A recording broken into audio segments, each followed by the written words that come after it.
Hi guys, it's me Zippy, and today it is May 12th, 2020, and I'm gonna make another video for you about the coronavirus.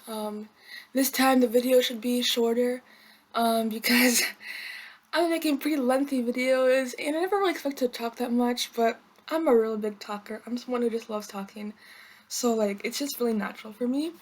But I want to talk about how things are going right now because this will be a very historical moment right now what we're living through.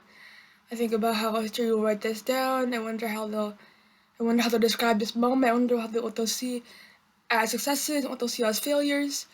Already we're starting to see what those constitute and what those could be. But I'm really curious about how history will define this and who the people who led the way, who the people who kind of led us astray and what was happening and kind of a point of view from like the future in a way where people can be like, oh, reflecting. But right now, all of us, including myself, are living through it and we're going through it.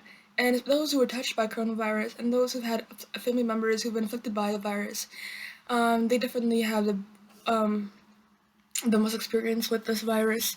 They know the symptoms, they know how it feels to be with it if they've had it. And, they also know how it feels to have deaths if that's happened to them.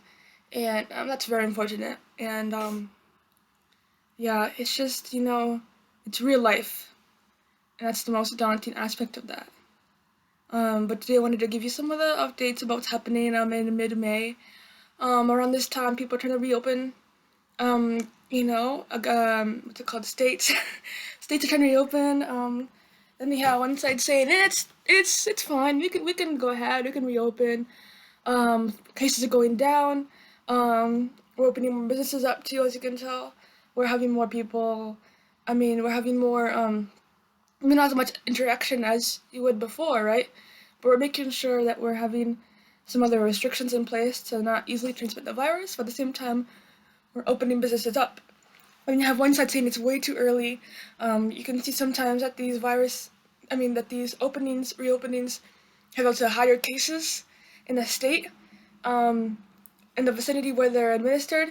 So it's quite it's like, okay, we can reopen. That's good to look forward to that. But at the same time, could it be early? Could it be a little bit too early for it to happen? That's kind of the biggest issue we've been seeing for like the past week. Maybe since May. April definitely saw surging cases. That's no joke. But May also, we've been going down, but sometimes you see we're also going up, and it's just, it really depends what you're also talking about. And so I wanted to include some headlines from the biggest papers in the U.S. and really around the world, which is the Washington Post and the New York Times.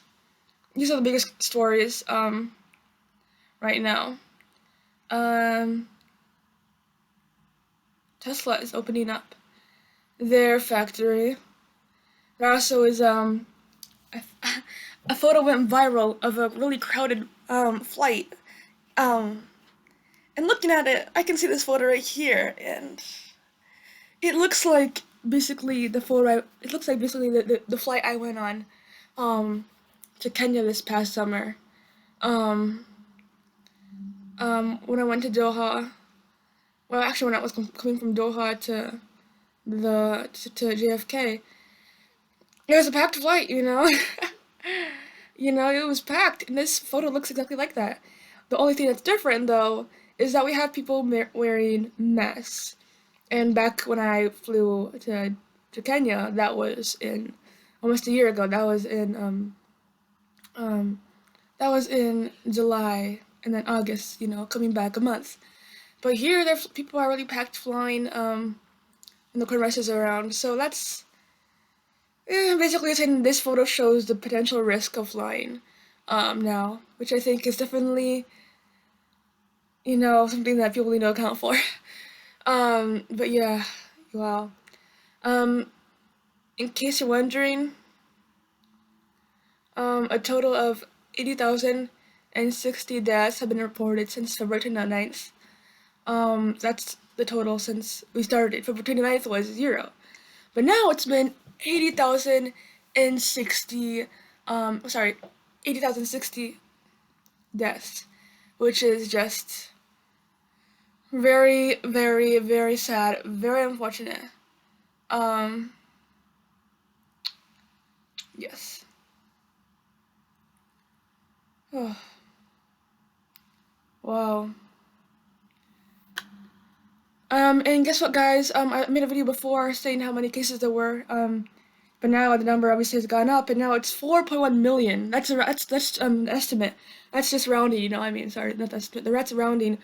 4.1 million confirmed cases worldwide of the coronavirus. Um, in worldwide, sorry, that was U.S. deaths, but worldwide, it has killed 285,000. More than that number actually.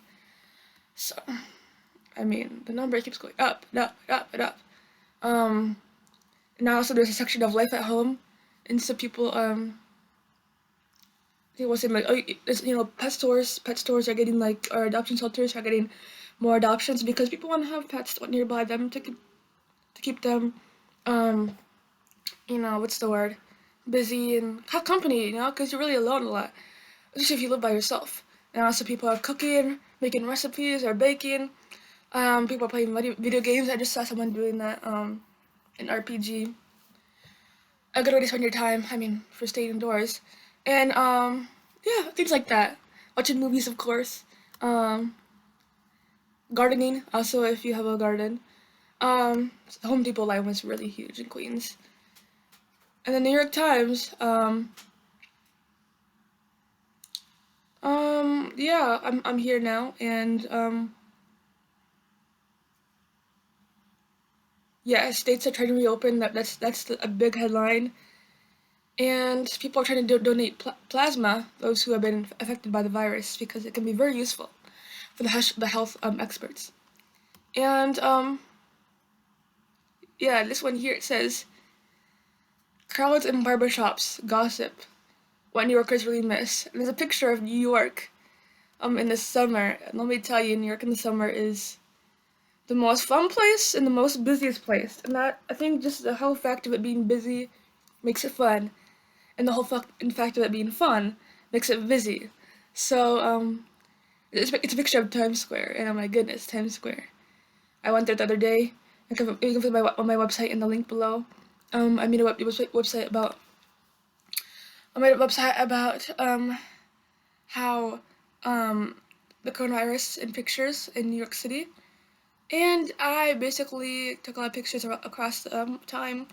As soon as a virus was occurring, even before school started closing, even before like major things started closing.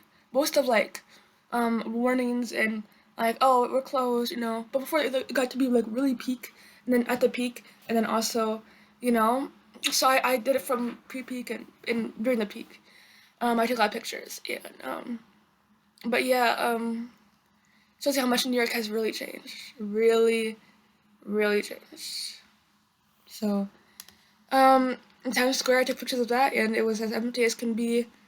Seriously, it was very empty. Another piece of article.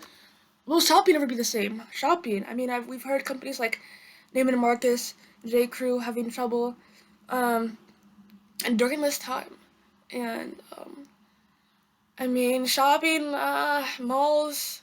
What will happen? What will happen to these places where we go to congregate? We go there not just shop, also to just walk, have a good time, meet our friends. So now it's like, you know, will malls ever recover from that? I really hope they do, but we'll have to see. Especially like the luxury department stores.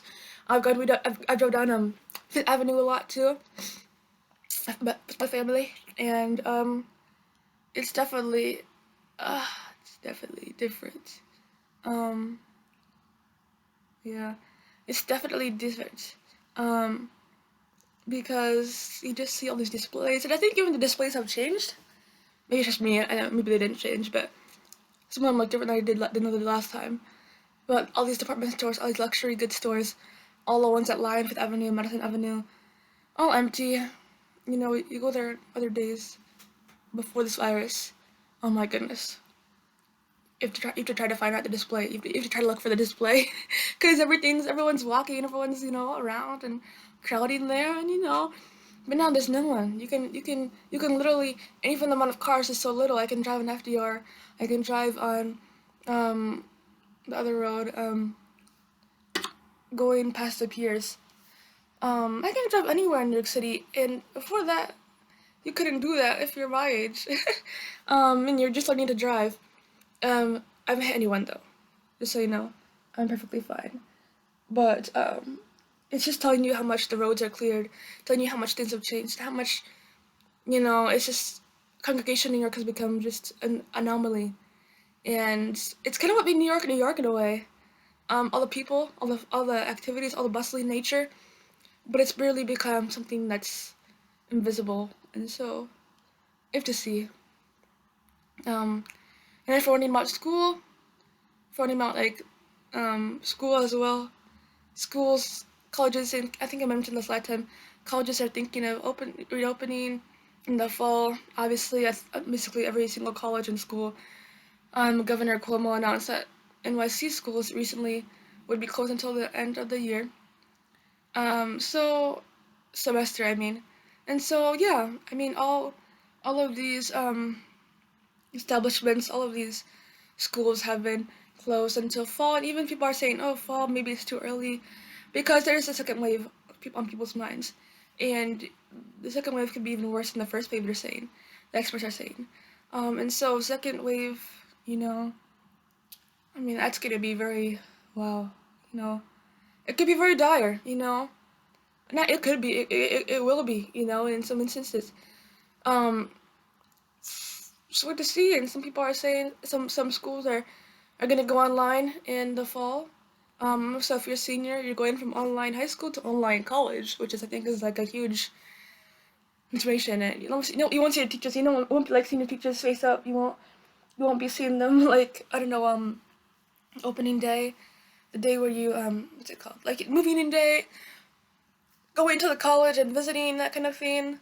I mean, obviously you might have done it before, but if you're a senior now, but I mean that aspect of life gets taken away from you, of campus life. So I mean we did it to see what happens, and we hope for the best. And in the meantime, guys, I wish you all the best. I wish you all a happy life and a happy journey. And it's Zippy saying goodbye, and I'll see you next time. Stay safe, stay well, and keep persevering.